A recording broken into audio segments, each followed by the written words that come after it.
Mi nombre es Claudia Ferreira Santos.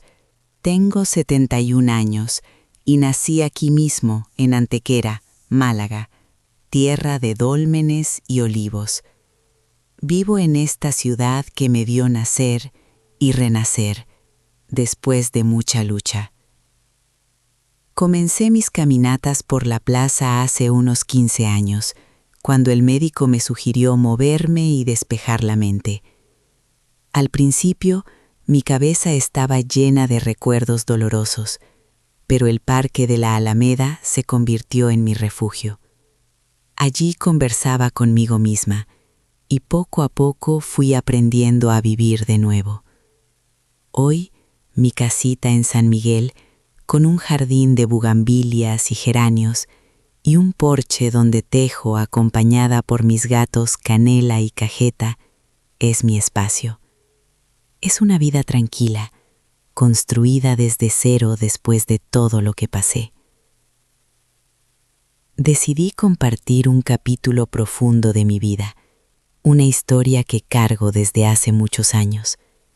Creí tener una familia ideal, un matrimonio feliz y una hija querida.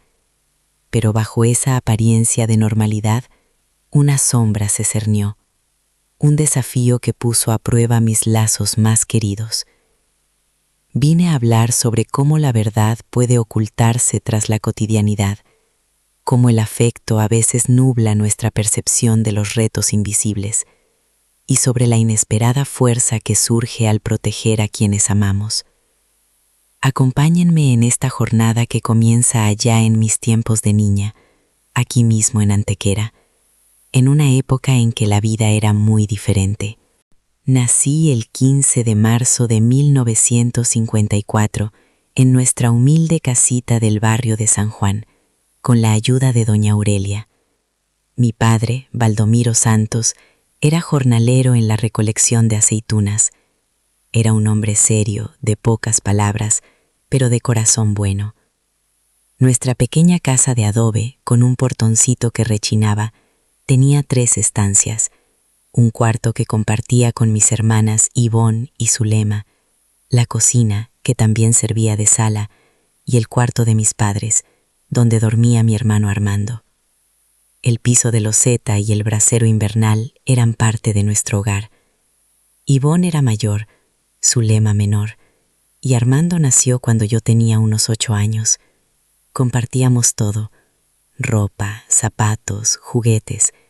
No teníamos mucho, pero mamá, cosiendo con su Singer negra hasta tarde, hacía milagros con el jornal de papá, y las señoras del pueblo la buscaban por su buena mano. Despertaba temprano con el gallo del vecino para desayunar café con leche y pan. Íbamos a pie con mis hermanas a la escuela Miguel de Cervantes. Me encantaba aprender, y mi maestra, doña Hortensia, me enseñaba con cariño. Mi padre decía que tenía buena cabeza, pero las niñas humildes estudiaban hasta donde se podía, antes de ayudar en casa o buscar trabajo. Al regresar, ayudaba a mamá con las tareas y cuidaba a Armando, pero también había tiempo para el juego. En la calle, descalzas, con Diva, Zenaida y Gersina, jugábamos a las atrapadas o a las escondidillas. Hacíamos muñecas de mazorca y jugábamos a la comidita bajo la higuera de don Teodoro, recogiendo los higos caídos. En verano, corríamos bajo la lluvia. Los domingos eran especiales. Después de la misa en San Sebastián, si había un pesito, papá compraba caramelos. Por la tarde, la familia se reunía en el patio, asando pinchitos, charlando y riendo. Yo era una niña confiada. Mi madre me advertía: Claudita, no toda la gente que te sonríe quiere tu bien. Pero yo, creyendo en la bondad ajena, confiaba fácil. Esa confianza, sin embargo, me enfrentaría a una dura lección sobre la complejidad de las intenciones humanas. Antequera, mi pueblo, de vida sencilla. A los 12 soñaba con una vida propia, pero la vida nos reveló secretos. A los 17, 1971, conocí a Tiago, callado y reflexivo. Nos casamos en 1973, Él dirigía la próspera farmacia de su padre. Los primeros años fueron buenos, aunque Tiago era reservado, a menudo absorto en sus pensamientos a deshoras. A mis preguntas siempre respondía evasivo. Nuestra hija, Bia, nació en 1975. Tiago la sostenía con cuidado excesivo. Es perfecta y debe seguirlo. Conforme Bia crecía, se volvió sobreprotector, impidiendo que jugara fuera por riesgos. Confiando, yo obedecía. Bia jugaba sola en casa. En 1979, Bia cumplió 4. Tiago insistió en una suplementación vital para su pureza, rechazando pediatras. Prepararé una esencia natural pura que la hará resplandecer. Asentí, con un nudo en el estómago. Esa noche, Tiago salió de la cocina con líquido púrpura denso. Sonriente llamó a Bia, esencia especial. Bia hizo una mueca. Amargo. Tómalo todo, su voz firme, para ser intocable, perfecta. Bia bebió. Sus ojos se cerraron. Un sueño antinatural la envolvió. Yo grité. Tiago la tomó con calma perturbadora. Es la esencia. Necesita descanso. Salí con alarma creciente. El ritual se hizo diario. Bia bebía la esencia, caía en letargo. Tiago susurraba a su lado. Bia, antes vivaz, palideció. Su vitalidad se desvanecía. Ojos hundidos, cabello ralo. Lloraba en silencio. Tiago, Bia pierde vitalidad. Necesita un médico. El frío. Su cuerpo expulsa lo impuro, parte de la purificación. ¿Qué proceso? Es una niña. No entiendes. Confías en mí. El miedo me paralizó. Bia se quejaba de malestar. Tiago lo justificaba como necesario para su renacer. Noté un cambio en su pijama. Al hospital, exigí. Él se negó. Es una crisis de transformación. Solo yo puedo guiarla. Lloré, pero él elevó la voz. No la llevarás. Solo yo la salvaré. Bia sollozó. Mi miedo se agigantó. Bia se volvió más frágil. Intenté esconder la esencia, pero Tiago lo notó. Con profunda decepción me advirtió. Nunca más hagas eso, Claudia, o te arrepentirás, con determinación para que Bia bebiera. Esa noche oí a Tiago hablando solo. Las sombras quieren llevársela. Necesito silenciar su vitalidad para que se convierta en un ángel. Una claridad inquietante me invadió. Corrí. Bia en sueño pesado, su latido frágil. Mi hija estaba viva y yo iba a salvarla. El juramento de una madre es el más fuerte. Un lunes de noviembre, Tiago se había ido. Al despertar a Bia, sentí un cambio perceptible. Pálida, con un signo de desequilibrio en su pijama.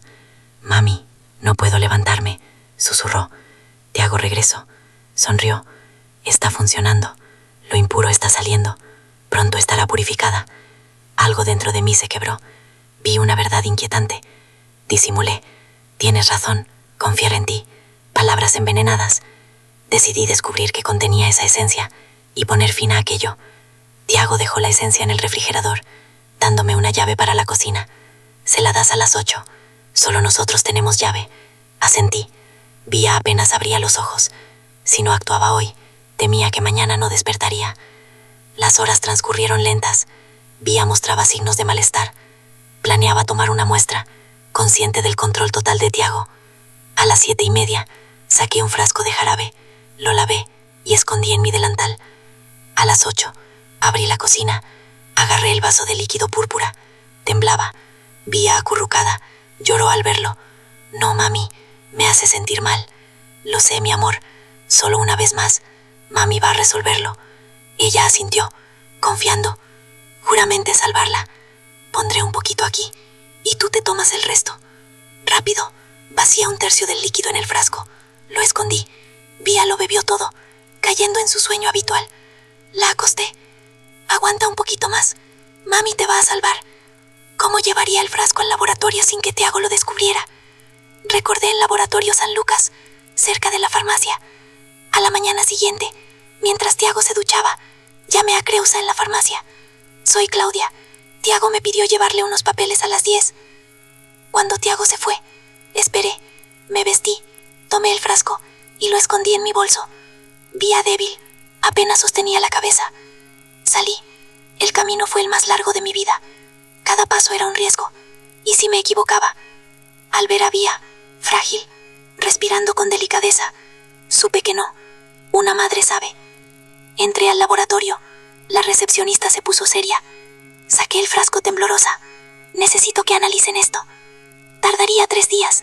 60 pesetas. Saqué el dinero. Pedí anonimato. Ella entendió. Anotó Claudia. Contraseña. 1975. El año de Vía. No la olvido. Gracias. Salí. Lo había hecho. 3 días decidirían nuestra vida. Mía nunca volvería a ser la misma. Esos 3 días fueron los más largos de mi vida, mis queridos. Cada hora parecía tener un día entero de largo. Despertaba de madrugada, sudada, con el corazón disparado, soñando que Tiago descubría lo que había hecho. Soñaba que encontraba el resultado del laboratorio y el resto del sueño ni siquiera puedo contarlo. Durante el día fingía normalidad, sonreía cuando Tiago llegaba a casa, preparaba su cena. Cada noche, con el alma en un puño, le daba a Vía el jugo maldito. Tiago se quedaba ahí observando, con esos ojos vacíos detrás de los lentes, como si estuviera viendo un experimento científico salir bien. Vía estaba cada vez peor. El miércoles se desmayó 2 veces durante el día, sin ni siquiera haber tomado el jugo. Sus labios se pusieron azulados. La respiración era tan débil que tenía que acercar el oído a su pechito para estar segura de que todavía respiraba. Mi niña se estaba muriendo frente a mis ojos y yo tenía que seguir fingiendo, sonriendo, como si todo estuviera bien. Era una tortura que no le desearía ni a mi peor enemigo. El jueves por la mañana, en cuanto Tiago salió al trabajo, sentí un frío en el estómago. Este era el día.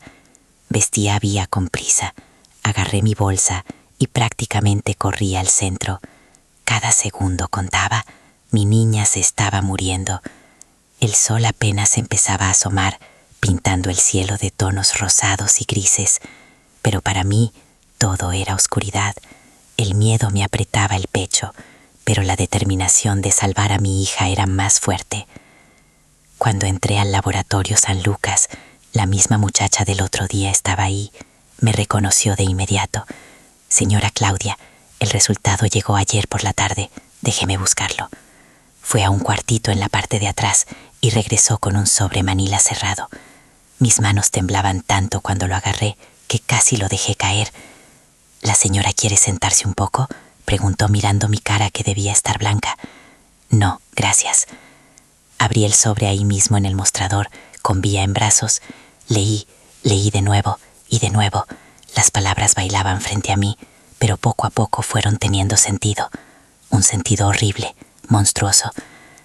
Análisis químico revela presencia de etilenglicol, anticongelante automotriz en alta concentración, benzodiazepínicos, sedantes de uso psiquiátrico en dosis letal, partículas de sílice cristalina, vidrio pulverizado.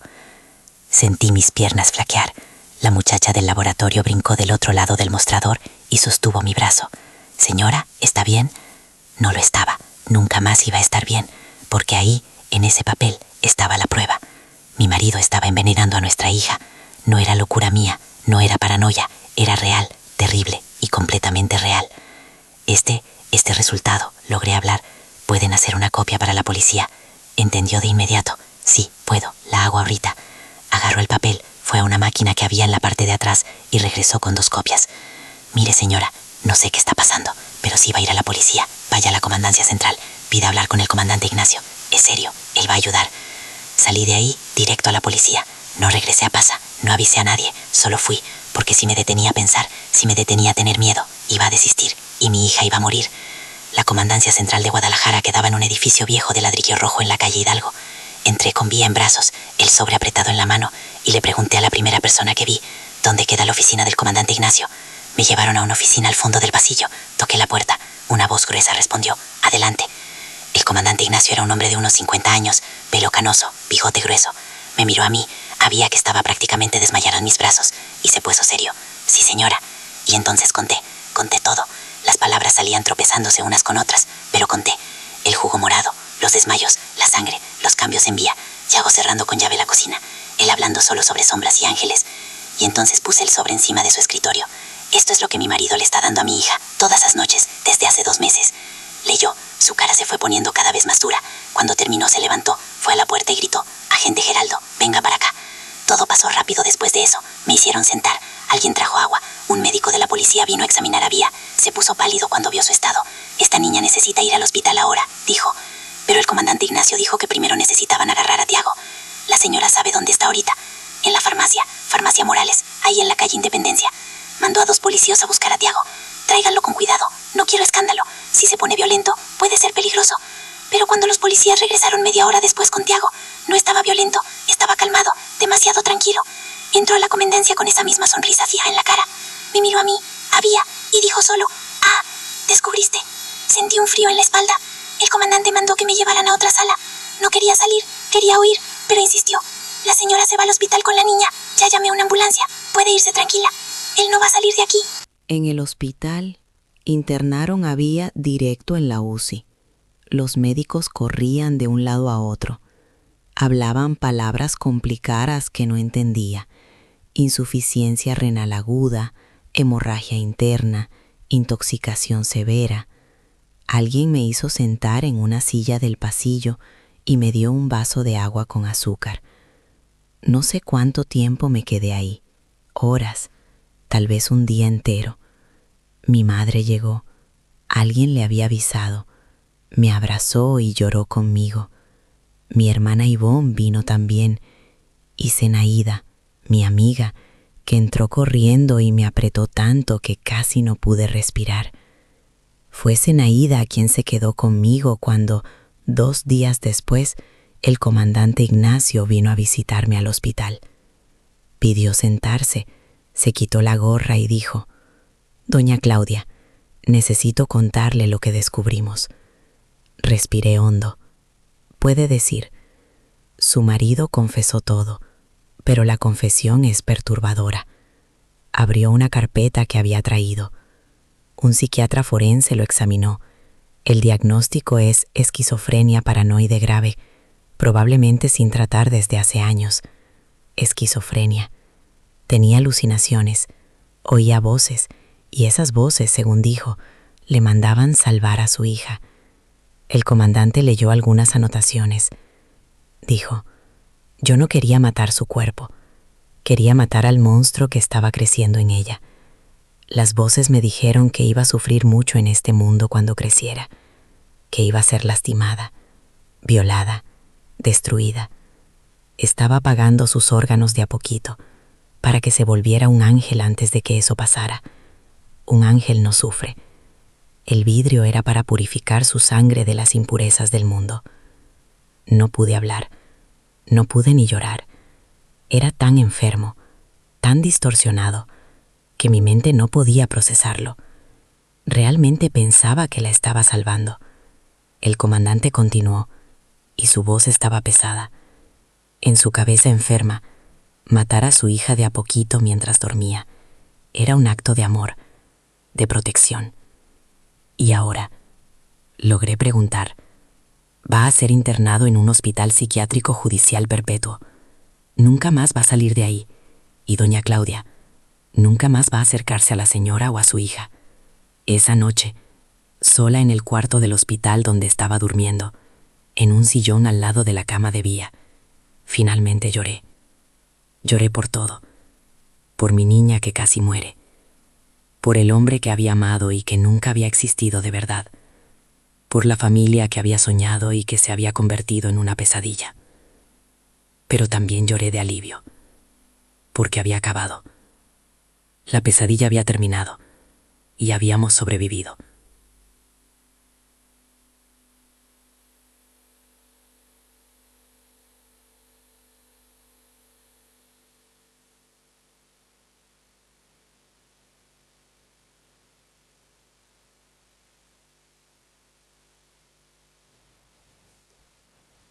Vía crecía, sí, pero no como las demás niñas. Su cuerpito tan pequeño tuvo que aprender a vivir con un riñón ajeno, el mío. Era una batalla diaria, una lección de coraje que me daba mi propia hija. Cada mañana, después del desayuno, comenzaba la rutina. La fisioterapia era dolorosa, mis queridos. Verla estirar esas piernitas que apenas sostenían su peso, sus bracitos flaquitos intentando alcanzar un juguete. Ella lloraba a veces, se quejaba, y yo me agachaba a su lado, le secaba las lágrimas y le decía: «Vamos, mi amor, un poquito más. Mami está aquí contigo». Y ella, con esa fortaleza de los niños que han visto demasiado, me hacía caso. Las medicinas eran otro reto.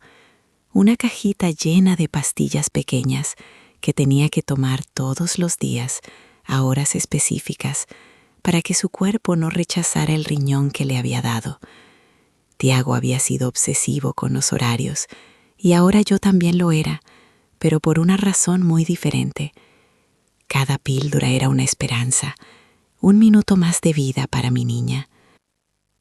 Recuerdo las noches en que me quedaba despierta, escuchando su respiración, revisando si no tenía fiebre, si sus ojitos no estaban demasiado hundidos. El miedo, ese compañero silencioso, seguía ahí, agazapado en cada sombra, en cada silencio. Y la terapia, la terapia, fue una bendición. Después de meses de hospital, un médico del hospital, un hombre muy amable llamado Dr. Morales, nos recomendó a una psicóloga, la doctora Elena. Ella era una mujer de voz suave y mirada profunda, que nos enseñó a Vía y a mí a hablar de lo que nos dolía.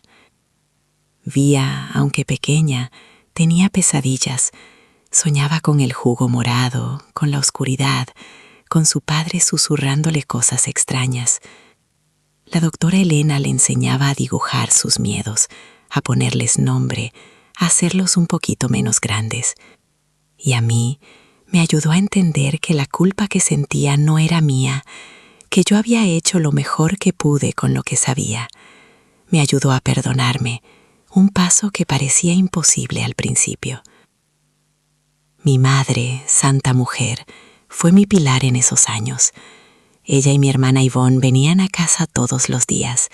Mi madre me ayudaba con la casa, cocinaba caldos que le daban fuerza a Vía, rezaba a mi lado. Ivonne, con su alegría contagiosa, se sentaba al lado de Vía y le leía cuentos, inventaba juegos, la hacía reír. Zenaida, mi amiga del alma, no nos dejó solas ni un momento.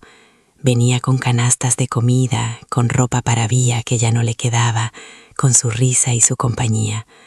Su amistad fue una medicina para el alma.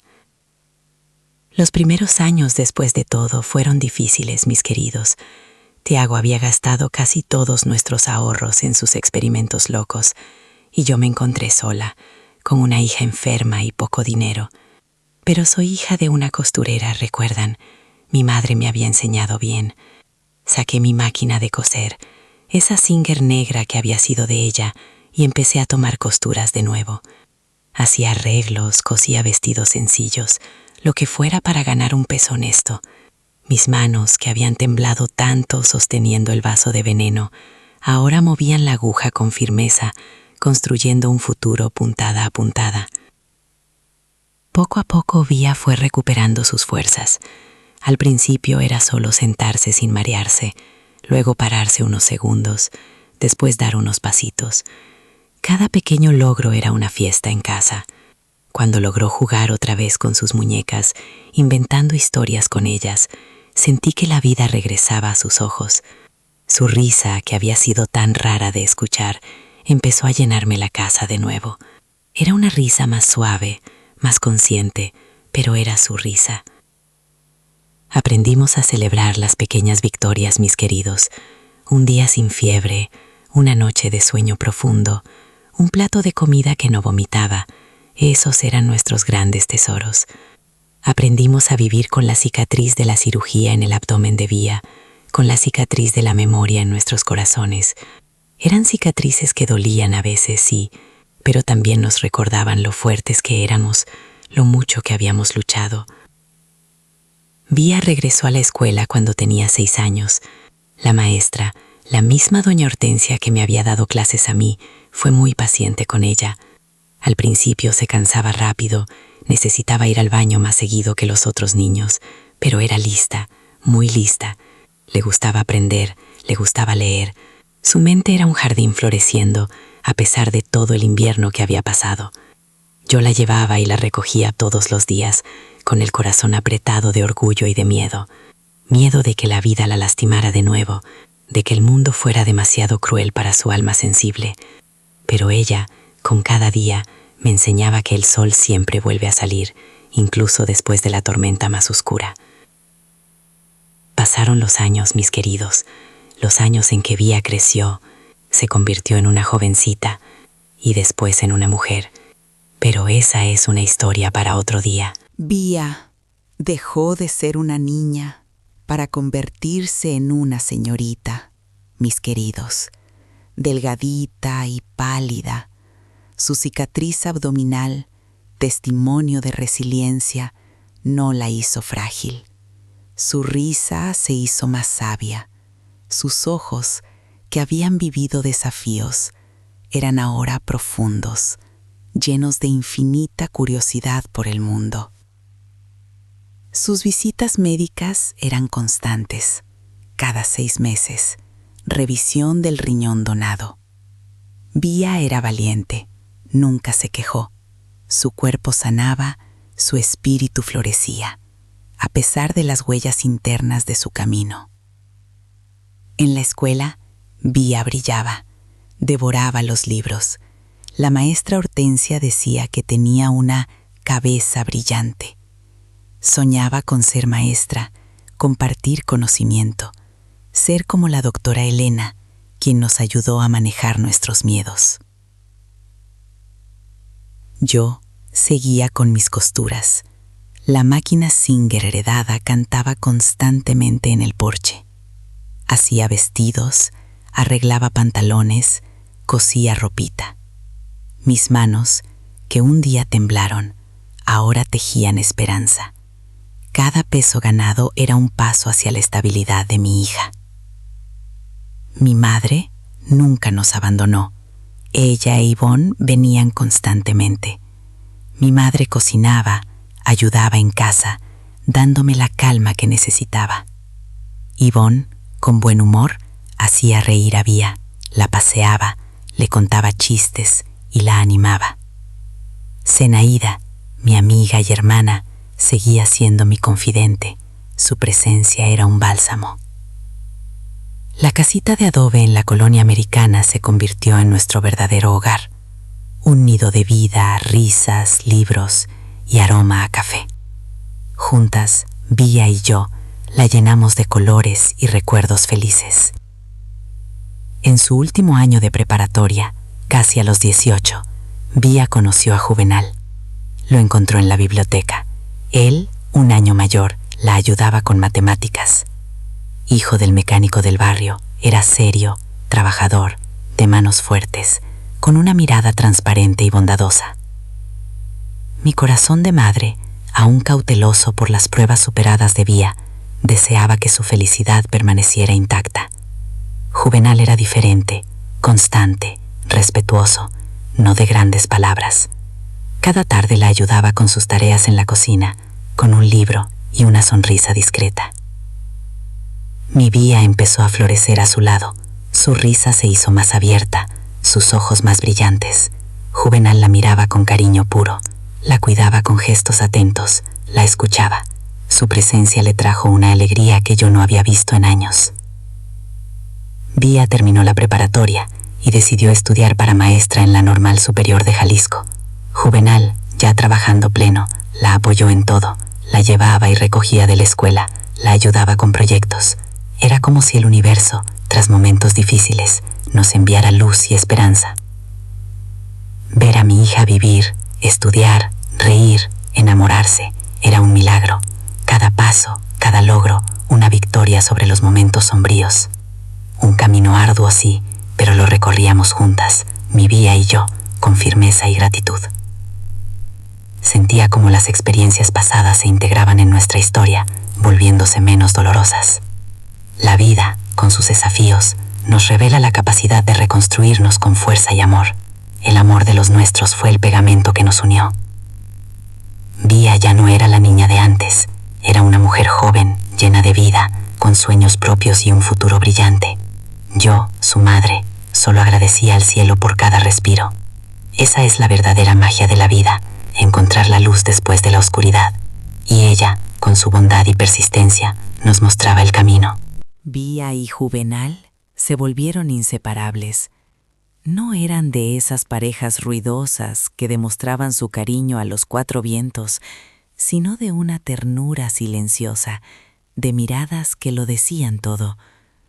Él la esperaba a la salida de la normal, no importaba si llovía o el sol quemaba. La acompañaba a casa y se quedaba en el porche mientras ella hacía sus tareas, reparando alguna pequeña cosa en la casa o simplemente compartiendo el silencio.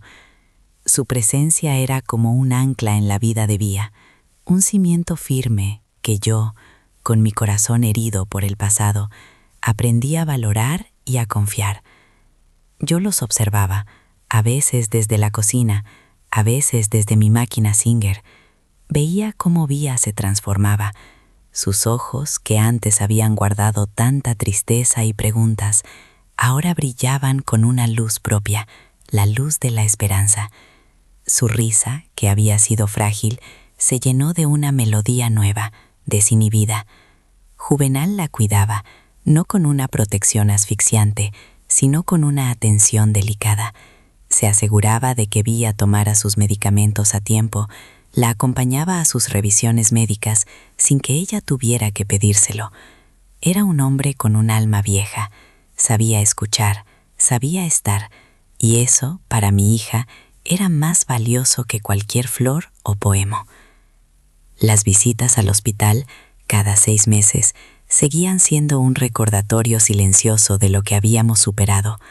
Aún sentía ese nudo en el estómago antes de cada consulta, ese miedo irracional de que algo pudiera ir mal, pero Vía enfrentaba cada chequeo con una valentía serena.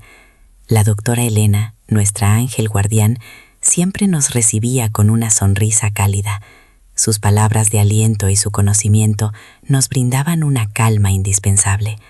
Juvenal siempre estaba allí, sentado en la sala de espera, su mano fuerte buscando la de Vía cuando ella salía, un gesto que decía más que 1000 palabras.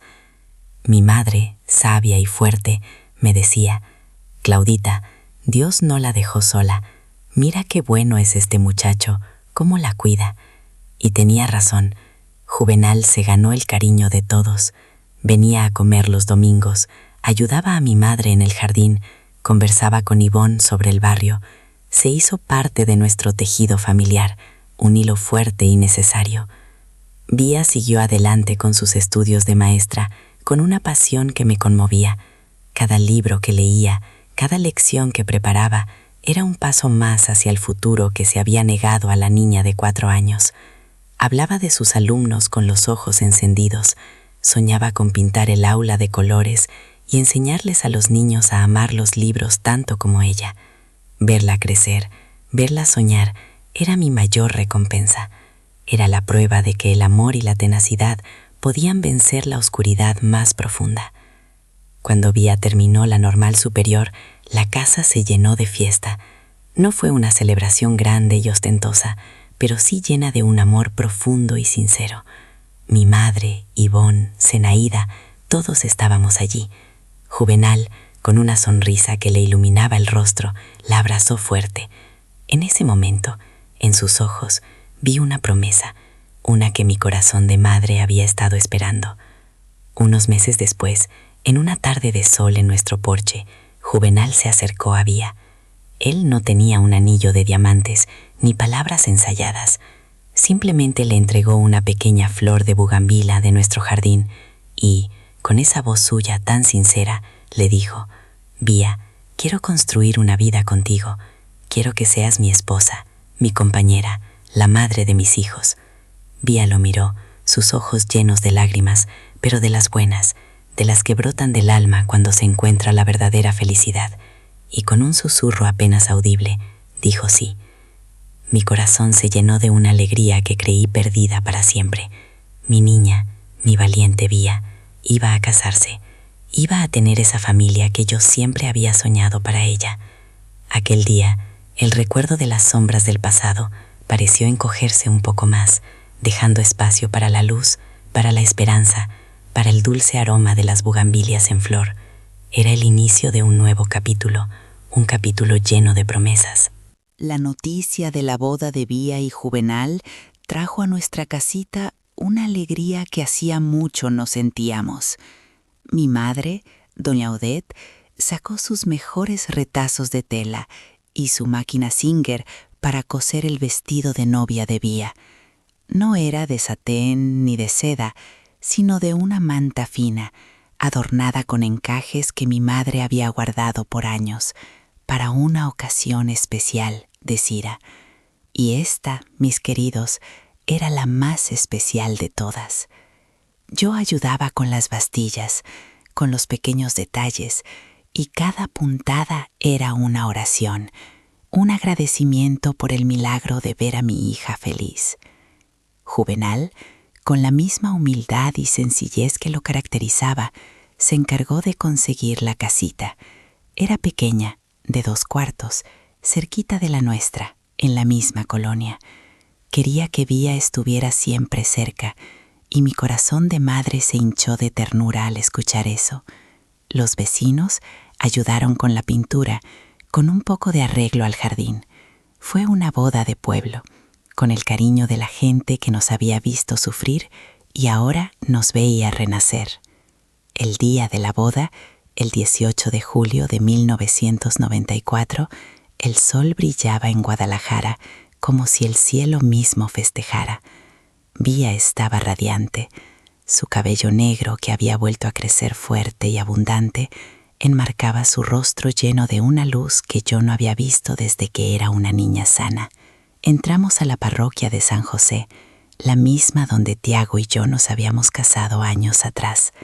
Pero esta vez no había sombras, solo la luz de los vitrales y el brillo en los ojos de mi hija al caminar hacia Juvenal, quien le esperaba al altar con esa sonrisa suya que era todo un refugio.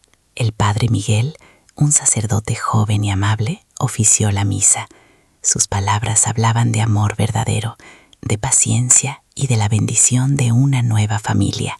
Cuando Vía y Juvenal se dieron el sí, sus voces resonaron claras y firmes. Mi corazón lloró de pura alegría. Había vencido el miedo, había vencido el dolor. Mi Vía estaba iniciando su propio camino, uno lleno de esperanza y amor genuino. La fiesta fue en el patio de nuestra casa. Mi madre preparó mole, Ivonne hizo tamales y Zenaida trajo un pastel de 3 leches que sabía a gloria. No había banda, solo un tocadiscos con música suave que alegraba el ambiente.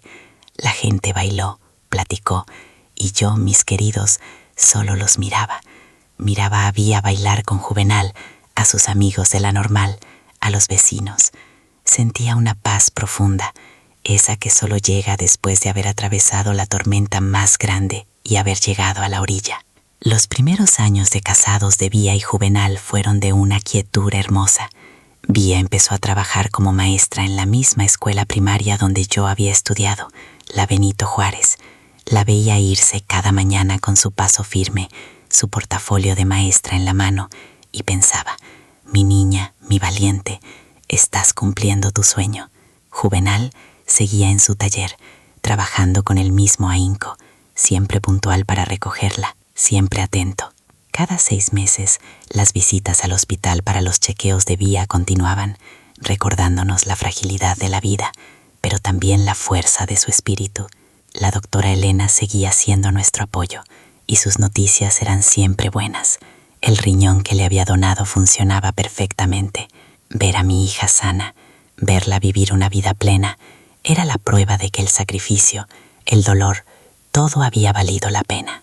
Un día, Vía llegó a casa con una sonrisa diferente. Era una tarde de verano. El sol ya se estaba poniendo. Entró a la cocina donde yo estaba preparando el agua fresca de Jamaica y con voz temblorosa me dijo: «Mamá, estoy embarazada». Dejé caer la cuchara al suelo. Lágrimas de pura emoción brotaron de mis ojos. Mi Vía, mi niña, iba a ser madre. Iba a experimentar el amor más grande y puro que existe. La abracé tan fuerte que casi no la dejo respirar. Esa noche no dormí. Pasé horas imaginando al nieto, a mi nieto, que venía en camino. Un pedacito de Vía, un pedacito de mí. La vida, mis queridos, siempre se abre camino. La gestación transcurrió sin mayores problemas, llena de los cuidados de Juvenal y de la alegría de toda la familia. Mi madre y yo preparábamos ropita de bebé, tejiendo pequeños gorritos y patucos con hilos suaves. Cada puntada era un deseo de felicidad, de salud, de vida. Y el día que Lucas nació, el 12 de septiembre de 2002, nuestra casa se llenó de una luz nueva. Mi primer nieto, ver a Vía sostenerlo en sus brazos, tan lleno de vida, tan perfecto, fue el momento más hermoso de mi existencia después de haberla salvado. En sus ojos, en su sonrisa, vi el reflejo de una nueva generación, de un futuro que se había construido con amor y resiliencia. La vida nos había dado una segunda oportunidad y la estábamos viviendo a plenitud. El nacimiento de Lucas llenó nuestra casa de una alegría que desbordaba. Mis manos, que un día temblaron de miedo, ahora temblaban de pura dicha al cargar a ese pequeño bulto de vida. Vía, mi niña, era una madre maravillosa, llena de instinto y amor. Juvenal, con su sonrisa tranquila, se desvivía por ellos, construyendo una cuna con sus propias manos y meciéndolo hasta el amanecer. Mi madre, doña Odette, se sentaba a mi lado en el porche, tejiendo mantitas y recordando los días de nuestra propia crianza, pero esta vez con la tranquilidad de que el futuro de Vía era brillante. 2 años después, en 2004, llegó Marina, una niña de ojos grandes y curiosos, que desde chiquita mostraba una chispa especial, una avidez por aprender. Y luego, en 2009, Rafael, el más pequeño, un torbellino de energía, un niño alegre que llenó el patio de balones y risas. Ver crecer a mis nietos, verlos jugar bajo el mismo árbol de guayaba donde yo jugaba de niña, era como ver la vida misma brotar de nuevo, más fuerte y hermosa que antes. Cada cumpleaños, cada fiesta, cada momento de risa compartida era un eco de lo que casi perdemos, un recordatorio de lo mucho que habíamos ganado. Vía continuó sus chequeos semestrales con la doctora Elena y las noticias siempre eran un bálsamo para el alma. El riñón seguía fuerte, su cuerpo sano. Era la prueba viviente de que el amor y la tenacidad de una madre pueden mover montañas. Su vida como maestra la llenaba de propósito y sus hijos, mis nietos, eran su mayor orgullo. Lucas, serio y estudioso como su padre, Marina, dulce y curiosa, y Rafael, un atleta nato. Cada uno tenía su propio lugar en el mundo, y yo, su abuela, era su fan número 1. Mi vida, mis queridos, encontró un ritmo nuevo, sereno. Mis caminatas en la plaza se hicieron más ligeras, mis pensamientos más claros. Ya no cargaba el peso de la culpa, sino la gratitud de la sobreviviente. Mi jardín florecía con mis bugambilias y geranios, y mis gatos, Canela y Cajeta, eran mi sombra fiel. Los sábados por la tarde, Zenaida venía con su café de olla, y nos sentábamos en el porche, platicando de todo y de nada, como si el tiempo no hubiera pasado, como si los dolores solo fueran cicatrices lejanas en el alma. Un día, hace unos 5 años, en 2020, recibí una llamada del hospital psiquiátrico. Tiago había muerto. Se fue en silencio, sin hacer ruido. después de tantos años internado. No sentí dolor, tampoco alivio. Fue una noticia que recibí con una calma extraña, como si hablara de alguien que conocí en otra vida, en otro mundo. No fui al entierro, Vía tampoco. Su historia ya no era parte de nuestra. Habíamos construido un presente tan luminoso que las sombras del pasado ya no tenían cabida. Mi hija y yo habíamos sanado, cada una a su manera, y su recuerdo ya no nos definía. Hoy, a mis 71 años, cada amanecer es un regalo, cada tarde un bálsamo. Vivo en esta casita sencilla, rodeada de los recuerdos de una vida plena, de luchas superadas y de amores que permanecen. Mis hijos, mi familia, son mi mayor tesoro. Mis nietos crecen fuertes y alegres, y en sus ojos veo la promesa de un futuro sin miedo, un futuro que valió la pena conquistar. La vida, mis queridos, tiene sus maneras de enseñarnos que, incluso después de la tormenta más oscura, el sol siempre vuelve a brillar, y que la paz, esa paz profunda del alma, es la mayor victoria de todas. Y esa paz, mis queridos, es el regalo más grande que he recibido. No es una paz que olvida el dolor, no. Es una paz que lo ha integrado, que lo ha transformado en fortaleza y en sabiduría. Cada cicatriz en mi alma es un recordatorio de que sobreviví, de que mi hija sobrevivió, de que el amor es el escudo más poderoso contra cualquier maldad. Miro mi vida ahora, a mis 71 años, y veo un lienzo lleno de colores vivos.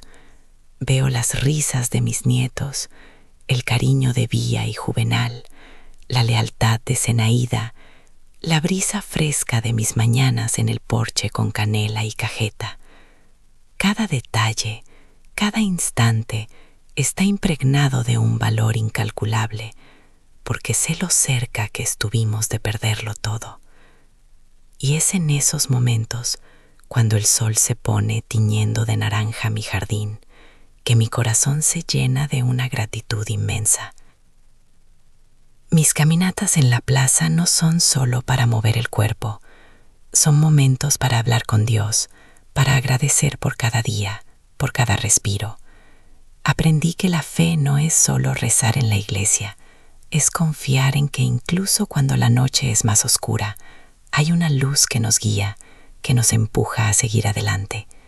Y esa luz es el amor de una madre, el amor de una familia, el amor por la vida misma. No fue fácil. Hubo días, muchos días, en que la sombra del pasado intentaba regresar, en que la culpa me apretaba el pecho. Pero aprendí a perdonarme, a entender que hice lo mejor que pude con lo que sabía en ese momento. Y cuando supe más, actué. Ese es el verdadero aprendizaje, mis queridos. Uno no tiene que ser perfecto, solo tiene que ser valiente cuando más importa. La historia de mi vida, la historia de Claudia Ferreira Santos, no es solo mía, es la historia de muchas mujeres, de muchas familias que han enfrentado lo impensable y han encontrado la fuerza para seguir adelante. Por eso, hoy, al llegar al final de este camino que hemos recorrido juntos, quiero dejarles un mensaje. Ustedes, que me han acompañado hasta aquí, no están solos. Si llevan una carga pesada en el corazón, si sienten que necesitan sanar, que necesitan compartir, recuerden esto: hay fuerza en la vulnerabilidad, hay sanación en la voz y hay esperanza en la comunidad. Nunca se queden callados. Si su corazón les grita que algo anda mal, escúchenlo, busquen ayuda, confíen en su intuición. La vida de un ser querido, o incluso la suya propia, puede depender de ese primer paso, de esa primera palabra. Rompan el silencio, mis amores. Siempre hay alguien dispuesto a escuchar, a creer, a ayudar. No están locos, no están solos. Su dolor es real y su valor para enfrentarlo también lo será. Y ahora, mis queridos, mis amores, necesito pedirles un favor muy especial. Si esta historia tocó su corazón de alguna manera, si conocen a alguien que necesita oír esto, por favor, suscríbanse al canal y activen la campanita. Es importante, es urgente, porque pueden haber otras personas por ahí, pasando por algo parecido, pensando que están solas, pensando que nadie les va a creer, y necesitan saber que no están solas, que hay salida, que hay esperanza. Y háganme un favor, escriban aquí en los comentarios solo una palabra: creí. Es solo eso. Creí porque ustedes creyeron en mi historia, creyeron que es posible sobrevivir, creyeron que vale la pena tener valor. Esa palabrita me va a mostrar que estuvieron conmigo hasta el final, y le va a mostrar a otras personas que hay gente aquí que entiende, que apoya, que cree. Háganlo ahora, no esperen ni un minuto más. Suscríbanse, activen la campanita y escriban "creí" en los comentarios. Por ustedes, por mí, por todas las personas que necesitan esta cadenita de esperanza. Que Dios los bendiga a cada uno, y recuerden, el valor de un minuto puede salvar una vida entera.